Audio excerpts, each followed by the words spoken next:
স্বাগতম জানাচ্ছি নতুন একটা ভিডিওতে। জবস জার্মানির পক্ষ থেকে আমি জাফর। সফট স্কিল নিয়ে কথা বলতেছি। তো আজকে কথা বলবো হচ্ছে সফট স্কিলেরই একটা প্রথম ধাপ, অথবা সফট স্কিল নিয়ে কথা বলার ক্ষেত্রে যেটা নিয়ে আমরা প্রথম কথা বলবো সেটা হচ্ছে আমাদের কমিউনিকেশন স্কিল। ওকে, তো কমিউনিকেশন কি, অথবা কমিউনিকেশন কেন গুরুত্বপূর্ণ, সেটা কমিউনিকেশন কি আমরা এটা সবাই জানি, তাই না? কমিউনিকেশন হচ্ছে যোগাযোগ, এবং আমরা জানি আমরা সবাই যোগাযোগ করতে পারি। এখন বিষয় হচ্ছে এই যোগাযোগ করার ক্ষেত্রে আমরা এটা কতটা ভালো পারি, এটা হচ্ছে আমাদের জন্য এখন ইম্পর্টেন্ট বিষয়। এবং এটা আমরা কতটা প্রফেশনালি করতে পারতেছি সেটাও হচ্ছে আমাদের জন্য খুবই ইম্পর্টেন্ট। যে একটা জিনিসটা যদি আমরা আরেকটু ডিপে যাই, আরেকটু ভালোভাবে বোঝার চেষ্টা করি কেমন, ধরেন আমরা যদি দু একটা উদাহরণটা নিই, যে আপনার একজনের কাছ থেকে একটা কিছু দরকার, ঠিক আছে? আপনি তাকে দুইটা সিনারিতে যদি আমরা এটা দেখি, তাহলে কোনটা বেটার হয় দেখেন। আপনি তাকে ফোন করে বললেন, ভাইয়া আমার এটা লাগবে, সে এটা দিল, আপনি নিয়ে চলে গেলেন, এটা একটা জিনিস। আরেকটা জিনিস হলো যার কাছ থেকে আপনার কোনো কিছু একটা লাগবে, তার সাথে আপনি প্রথমে কথা বললেন, তাকে জিনিসটা বুঝায় বললেন, তাকে তার কোনো প্রশ্ন আছে কিনা সেটা জানার বোঝার চেষ্টা করলেন। তারপর আপনার যে ইনপুটটা তাকে আবার দিতে হবে দেওয়ার, সেটা দিলেন। সে তার মতো কাজ করলো, কাজ করে আপনাকে তার তার ইনপুট দিল, আপনি জিনিসটা পেয়ে গেলেন যেটা পাইতে চান। ওকে, দেন আপনি আবার তাকে থ্যাংক ইউ দিলেন, জানাইলেন যে তার কাজটা, তার ইনপুটটা আপনার খুব হেল্পফুল হয়েছে। তাহলে চিন্তা করেন দুইটা জিনিসের মধ্যে কতটা পার্থক্য। প্রথম সিনারি জাস্ট একটা কিছু চাইলাম, পেয়ে গেলাম, নিয়ে চলে গেলাম। পরের পার্টটাতে সেটা ডেইলি লাইফে আবার যেটা হয়, ধরেন আপনি একটা অফিসে কাজ করেন, যেখানে ধরেন আপনি এখন সকালের ব্রেকফাস্ট কিনতে যাবেন ক্যান্টিনে। আপনার অফিসে আপনার আশেপাশে টিমমেটরা আছে, আপনার বসরা আছে। আপনি আপনার মতো চলে গেলেন ক্যান্টিনে, আপনার ব্রেকফাস্ট নিয়ে এসে আপনি খেয়ে এলেন।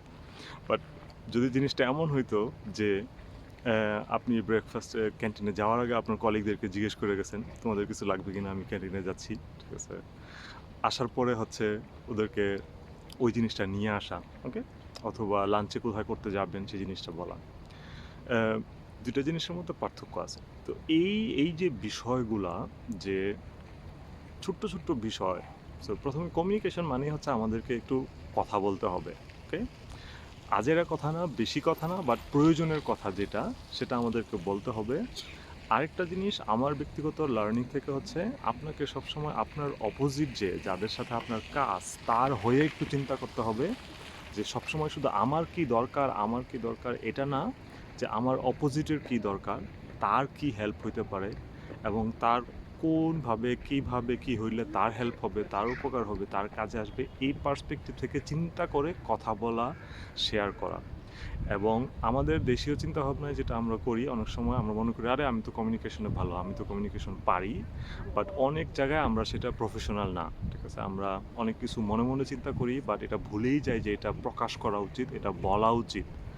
একইভাবে আবার ওভার কমিউনিকেশনও করা যাবে না, যে জিনিসগুলো খুবই অপ্রয়োজনীয় ওইটাও বলা যাবে না, যখন যেটা স্থান কাল পাত্রভেদে।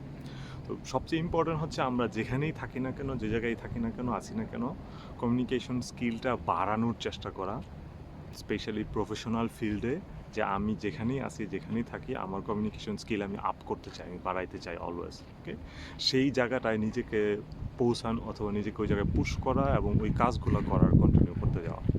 ওকে, এই ছিল দুই একটা উদাহরণ কমিউনিকেশন স্কিল নিয়ে। আরও অনেক লম্বা করা যায়, অনেক বর্ণনা করা যায়। আশা করি উদাহরণগুলো থেকে আপনারা ভালো একটা আইডিয়া পেয়ে যাবেন যে কমিউনিকেশন স্কিল আপ করার জন্য কোন অ্যাঙ্গেল থেকে চিন্তা করা উচিত, কিভাবে চিন্তা করা উচিত, অথবা এটা নিয়ে প্রচুর বই আছে, সেটাও আপনারা স্টাডি করতে পারেন আপ করার জন্য।